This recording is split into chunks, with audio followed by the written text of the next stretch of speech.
नमस्कार। भारत रोज बोल के नवीन संस्करण में आपका स्वागत है। मैं अधिवक्ता संजीव वोहरा भारत रोज बोल में आपका फिर से स्वागत करता हूं। भारत रोज बोल अर्थात भारत की बात।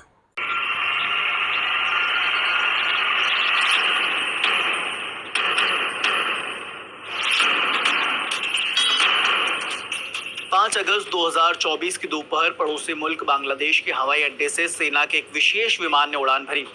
AJAX 1431 कॉल साइन वाले C-130 मिलिट्री हेलीकॉप्टर में खुद बांग्लादेश की प्रधानमंत्री शेख हसीना सवार थी। मगर तब तक प्रदर्शनकारियों के दबाव में शेख हसीना ने अपना इस्तीफा दे दिया था। हिंसा के बीच बांग्लादेश में तख्ता पलट हो गया था। हालात इतने बेकाबू हो गए थे कि शेख हसीना को देश छोड़कर भागना पड़ा। मगर इस पूरे मामले में दिलचस्प मोड़ तब आया जब विमान 5:36 पर भारत की राजधानी दिल्ली से सटे हिंडन एयरबेस पर उतरा। विमान को भारतीय वायुसेना के C-17 और C-130J सुपर हरक्यूलिस विमान के हैंगर के पास पार्क किया गया। विमान से बांग्लादेश की प्रधानमंत्री शेख हसीना उतरी, साथ में था उनका सहयोगी दल। सभी का स्वागत भारतीय एयरफोर्स के आला अधिकारियों ने किया। एयरपोर्ट पर अजीत डोभाल भी उनसे मिले। स्वागत तय भी था क्योंकि शेख हसीना के हमेशा से भारत के साथ अच्छे संबंध रहे हैं और ये तब हुआ जब बांग्लादेश हिंसा की आग में सुलग रहा था। मगर सवाल ये कि आखिरकार बांग्लादेश में बगावत हुई कैसे, और तो और नौबत यहाँ तक कैसे आ गई कि शेख हसीना को PM पद से इस्तीफा तक देना पड़ा। नमस्कार, मेरा नाम है अमन जैन और आप देखना शुरू कर चुके हैं जागरण एक्सप्लेनर। इन दिनों बांग्लादेश हिंसा की आग में सुलग रहा है। वहाँ हालात बेकाबू हो चुके हैं। हजारों लोग सड़कों पर हैं। उपद्रवी सरकारी संपत्ति को आग के हवाले करने पर उतारू हैं। बेकाबू आंदोलनकारियों के आगे कानून व्यवस्था लगभग दम तोड़ चुकी है। इन सब के बीच बांग्लादेश की प्रधानमंत्री शेख हसीना ने प्रधानमंत्री के पद से इस्तीफा दे दिया। राष्ट्र के नाम एक टेलीविजन संबोधन में सेना प्रमुख वकार उस जमान ने कहा कि सेना अंतरिम सरकार बनाएगी। 58 साल के वकार ने हाल ही में 23 जून को 3 साल के लिए सेना प्रमुख का कार्यभार संभाला है। 1996 में ढाका में पैदा हुए वकार उस जमान ने बांग्लादेश के नाम संबोधन में कहा कि देश संकट में है। उन्होंने विपक्षी नेताओं से भी मुलाकात की है और देश को चलाने के लिए अंतरिम सरकार बनाने का फैसला किया है। वे जान माल की सुरक्षा की पूरी जिम्मेदारी लेते हैं और वादा करते हैं कि मांगे पूरी की जाएंगी। उन्होंने प्रदर्शनकारियों से समर्थन करने की अपील की और हिंसा बंद करने के लिए कहा। उन्होंने कहा कि अगर प्रदर्शनकारी साथ मिलकर काम करेंगे तो समाधान की ओर बढ़ सकेंगे। मीडिया रिपोर्ट्स की माने तो बांग्लादेश की सड़कों पर 4 अगस्त को भीषण झड़पें हुई, जिसमें मरने वालों की गिनती 300 के पार हो चुकी है। हालांकि अब तक इस बारे में कोई आधिकारिक बयान जारी नहीं किया गया है। अब सवाल ये कि आखिरकार बांग्लादेश इस समय आरक्षण की वजह से हिंसा की आग में झुलस रहा है और इसके तार जुड़े हैं 1971 के युद्ध से। साल 1971 में जब बांग्लादेश पाकिस्तान से आजाद होने के लिए संघर्ष कर रहा था, तब बांग्लादेश में भारत के नेतृत्व में मुक्ति वाहिनी नाम की सेना बनाई गई। बांग्लादेश के लोगों ने इसमें काफी बढ़ चढ़कर हिस्सा लिया। मौजूदा वक्त में बांग्लादेश में आरक्षण का एक बड़ा हिस्सा इन्हीं स्वतंत्रता संग्राम के सेनानियों के परिवार के लोगों को दिया जाता है और इसी आरक्षण की आग में बांग्लादेश जल रहा है। मगर सवाल ये कि आरक्षण तो साल 1971 से चल रहा है, अब उसे खत्म करने के लिए आंदोलन क्यों? दरअसल बांग्लादेश में जैसे आंदोलन अभी हो रहे हैं, ठीक वैसे ही आंदोलन साल 2018 में भी हुए थे, जिसके दबाव में आकर बांग्लादेश की सरकार ने आरक्षण को पूरी तरह से खत्म कर दिया था। लेकिन इसी साल 5 जून को बांग्लादेश की हाईकोर्ट ने आरक्षण फिर से बहाल कर दिया। हालांकि 21 जुलाई 2024 को वहां की सुप्रीम कोर्ट ने हाईकोर्ट के फैसले में बदलाव करते हुए आरक्षण की सीमा 56% से कम कर 7% कर दी। बावजूद इसके छात्र आंदोलन के लिए सड़कों पर उतर गए। अगर बांग्लादेश में आरक्षण का गणित समझने की कोशिश करें तो सुप्रीम कोर्ट के आदेश से पहले वहां सरकारी नौकरियों में 56% आरक्षण था। इनमें से 30% आरक्षण उन्हीं स्वतंत्रता सेनानियों के परिवार के लोगों को दिया जाता था जिन्होंने साल 1971 के युद्ध में साथ दिया था। बचे हुए में से 10% महिलाओं को, 10% पिछड़े इलाकों से आने वाले लोगों को, बाकी बचा हुआ 5% कुछ विशेष समुदायों और 1% आरक्षण दिव्यांग लोगों के लिए मिलता था। मगर सुप्रीम कोर्ट ने 21 जुलाई 2024 को हाईकोर्ट के फैसले में बदलाव करते हुए आरक्षण की सीमा 56% से कम कर 7% कर दी। इनमें 5% स्वतंत्रता सेनानियों के परिवार को, जो पहले 30% था, और 2% एथनिक माइनॉरिटी, ट्रांसजेंडर और दिव्यांगों के लिए तय कर दिया गया। बांग्लादेश की सुप्रीम कोर्ट ने कहा कि 93% नौकरियां मेरिट के आधार पर ही मिलेंगी। सिर्फ 7% आबादी को ही आरक्षण का लाभ मिलेगा। अब एक सवाल और, प्रदर्शनकारी आखिर शेख हसीना का इस्तीफा क्यों मांग रहे थे? दरअसल सुप्रीम कोर्ट ने हाई कोर्ट का फैसला बदला तो प्रदर्शन भी धीमे होने लगे। हाई कोर्ट के फैसले के बाद हुए विरोध प्रदर्शन का नेतृत्व कर रहे 6 लोगों को डिटेक्टिव ब्रांच ने सुरक्षित रखने के नाम पर 6 दिनों तक हिरासत में रखा।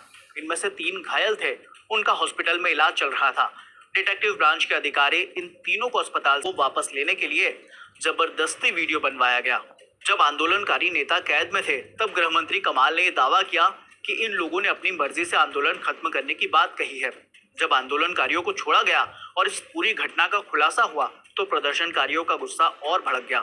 प्रदर्शनकारी मांग करने लगे कि प्रधानमंत्री शेख हसीना सार्वजनिक तौर पर माफी मांगे और प्रधानमंत्री पद से अपना इस्तीफा दें।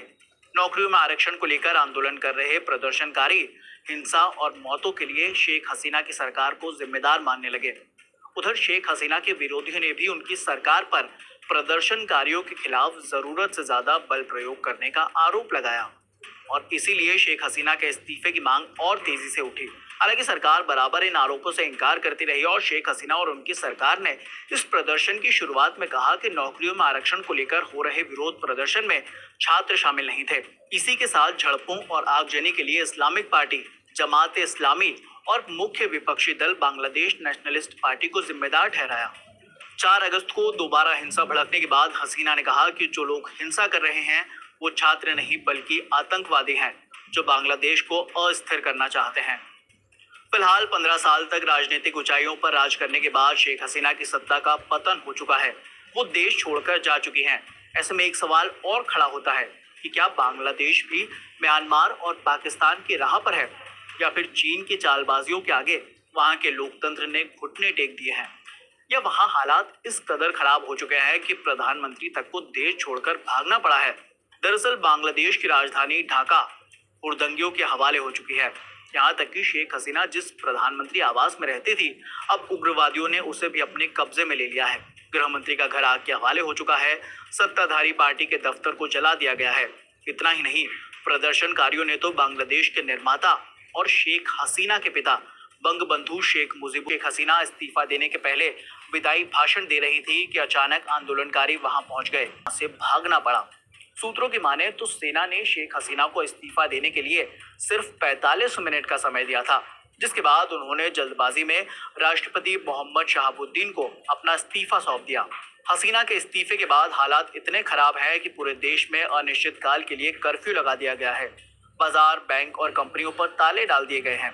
स्कूलों और कॉलेजों में छुट्टी कर दी गई है। इस प्रदर्शन को दबाने के लिए देश में इंटरनेट पर तक बैन लगा दिया गया है। अब शेख हसीना के राजनीतिक सफर पर एक नजर डालते हैं। 76 साल की शेख हसीना इसी साल जनवरी में लगातार चौथी बार बांग्लादेश की प्रधानमंत्री बनी थी। जनवरी में हुए आम चुनाव में हसीना की पार्टी अवामी लीग ने 300 संसदीय सीटों में से 204 सीटों पर जीत दर्ज की थी, जबकि हसीना ने लगातार 8वीं बार चुनाव जीता था। पहली बार हसीना 1986 में चुनाव जीतकर संसद पहुंची थी। प्रधानमंत्री के तौर पर उनका यह 5वां कार्यकाल था। पहली बार वे साल 1996 से 2001 तक प्रधानमंत्री रहीं। इसके बाद साल 2009 में फिर प्रधानमंत्री बनी। तब से 5 अगस्त 2024 तक सत्ता में काबिज रहीं। बांग्लादेश के लोग शेख हसीना के पिता शेख मुजीबुर रहमान को राष्ट्रपिता मानते हैं। दरअसल मुजीबुर रहमान ने ही भारत से मदद मांगकर बांग्लादेश को पाकिस्तान से आजाद कराया था। इसलिए मुजीबुर रहमान को भारत में बंगबंधु के नाम से भी बुलाया जाता है। जब बांग्लादेश बना तब वहां के हालात सही नहीं थे। तब शेख हसीना के पिता मुजीबुर रहमान ने शेख हसीना को भारत में रखा था। इसलिए शेख हसीना के बचपन से लेकर पढ़ाई लिखाई तक सब भारत में ही हुई। यही वजह है कि बांग्लादेश से जान बचाकर भागने के बाद हसीना ने सबसे पहले भारत का ही रुख किया। 28 सितंबर 1947 को ढाका में जन्मी शेख हसीना अपने घर की सबसे बड़ी बेटी हैं। जब वे दिल्ली से ढाका लौटी तो उन्होंने छात्र नेता के तौर पर राजनीति में कदम रखा। साल 1975 की बात है। हसीना को पार्टी की कमान संभाले कुछ ही दिन हुए थे कि सेना ने बगावत कर हसीना के परिवार के खिलाफ मोर्चा खोल दिया। हसीना के माता पिता और तीनों भाइयों की हत्या कर दी गई। हसीना, उनके पति वाजिद मियां और छोटी बहन रेहाना किसी तरह बच गए। पिता और परिवार के सदस्यों, मगर पूर्व प्रधानमंत्री इंदिरा गांधी से हसीना के अच्छे रिश्ते थे। इंदिरा गांधी ने हसीना को भारत बुलाया और फिर कुछ सालों तक दिल्ली में ही वो रही। 1981 में वे अपने वतन बांग्लादेश लौटी। वहां हसीना ने वापस अपनी पार्टी का कार्यभार संभाला। अपने कार्यकाल में हसीना ने पार्टी में कई बदलाव किए। याद हो कि साल 2011 में भी जब बांग्लादेश में विरोध प्रदर्शन हुए थे, तब प्रदर्शनकारियों ने शेख हसीना हटाना है, देश को भारत की पपेट बनने से बचाना है जैसे नारे लगाए थे। एक्सपर्ट्स की माने तो ऐसे में भारत को भी संभल कर रहना होगा। एक सवाल और खड़ा होता है, इन सबका भारत पर क्या असर पड़ेगा? भारत और बांग्लादेश संबंध हैं। पिछले साल नई दिल्ली में हुए G20 शिखर सम्मेलन में भारत ने बांग्लादेश को विशेष अतिथि के तौर पर आमंत्रित किया था। एक्सपर्ट्स की माने तो अब शेख हसीना का प्रधानमंत्री न रहना भारत के लिए कई मुश्किलें पैदा कर सकता है। मौजूदा वक्त में बिजली और ऊर्जा के क्षेत्र में दोनों देश मिलकर कई बड़े प्रोजेक्ट्स पर काम कर रहे हैं। दक्षिण एशिया में बांग्लादेश भारत का सबसे बड़ा व्यापार साझेदार भी है। बांग्लादेश के साथ भारत की लगभग 4000 किलोमीटर की सीमा लगती है। लिहाजा चीन और पाकिस्तान जैसे देशों की चुनौतियों को देखते हुए भारत को इस इलाके में एक ऐसी सरकार की जरूरत है जो उसकी दोस्त हो। अगर शेख हसीना की सरकार नहीं रहती है तो ये भारत के लिए बेशक सहज स्थिति नहीं साबित होगी। उधर बांग्लादेश में हुए इस पूरे घटनाक्रम के बाद भारत से लगने वाली बांग्लादेश की 4096 किलोमीटर लंबी सीमा पर भारतीय सेना ने अपनी सभी यूनिट के लिए हाई अलर्ट जारी कर दिया है। 5 अगस्त को 7 लोक कल्याण मार्ग पर सुरक्षा मामलों की कैबिनेट समिति की बैठक भी हुई। इस बैठक में प्रधानमंत्री नरेंद्र मोदी को बांग्लादेश के हालात के बारे में जानकारी दी गई। अब देखना ही होगा कि भारत सरकार का इस पूरे मामले में क्या रुख रहता है। फिलहाल के लिए इतना है। इसी तरह की तमाम खबरों के लिए देखते रहिए दैनिक जागरण।